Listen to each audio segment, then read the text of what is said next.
Donald J. Trump is one of the best presidents of the United States history. This is a statement that I would argue Donald Trump believes.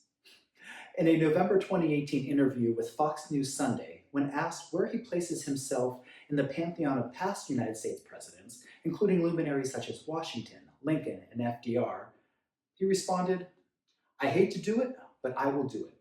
I'd give myself an A+. Is there anything higher?" Today, I will be discussing the Dunning-Kruger Effect, a cognitive bias that some individuals hold that, while they have shown no natural competency for or had training for a specific task before them, they are equal to it. In considering this, we should ask ourselves two questions. First, does the effect actually exist? And second, if so, is it nature or nurture that reifies this effect? I would posit that, yes, indeed. The Dunning-Kruger effect is a phenomenon that does exist, and while there may be some natural confidence that is a biological imperative, ultimately, this effect is reified by nurture. To demonstrate this, I will be presenting examples from Amy Tan's novel The Joy Luck Club, 19th century socialite Florence Foster Jenkins, and historical figure Pharaoh Ramses II.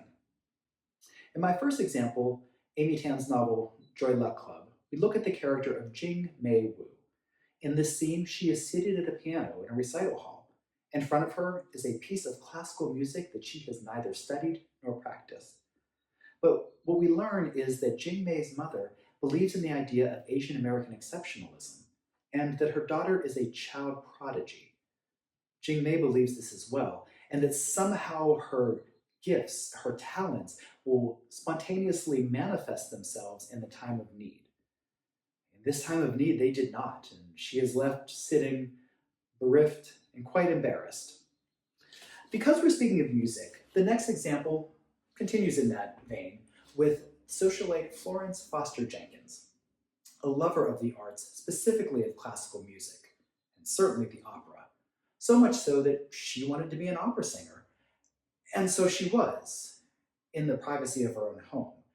She would do lavish salons where she would put on costumes and not only sing classical music, but attempt to interpret some of the most challenging arias in the operatic genre.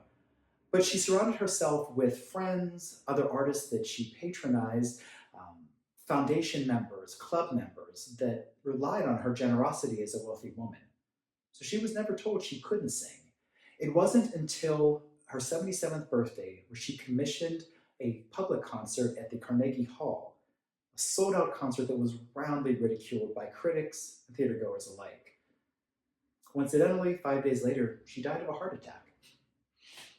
Finally, I'd like to speak to the historical figure Pharaoh Ramses II through the lens of the book of Exodus in the Bible.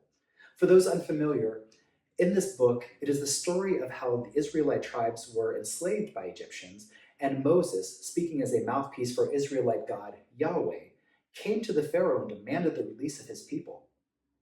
Ramses did not agree to do so, and why should he? From childhood, he had been led to believe that as Pharaoh, he would be the embodiment of the Egyptian god, and to submit to a god from another tribe was unthinkable. It was not until many plagues were visited upon the country, including pestilence, disease, and natural disasters, and finally, the death of every firstborn son in his country, that the Pharaoh relented. Today, we spoke of the Dunning-Kruger effect and used the examples of the Joy Luck Club, Florence Foster Jenkins, and Ramses II to demonstrate how those who surround you can nurture and amplify this impact in a person. While sometimes it might just be mild social embarrassment, sometimes the impact can have devastation across an entire nation.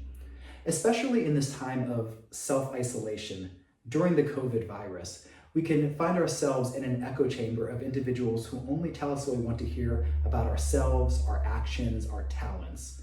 And this is a very dangerous place to be. Don't be a Ramses. Don't be a Trump. Surround yourselves with individuals who allow you to see yourself objectively, and you won't be a victim of the Dunning-Kruger effect.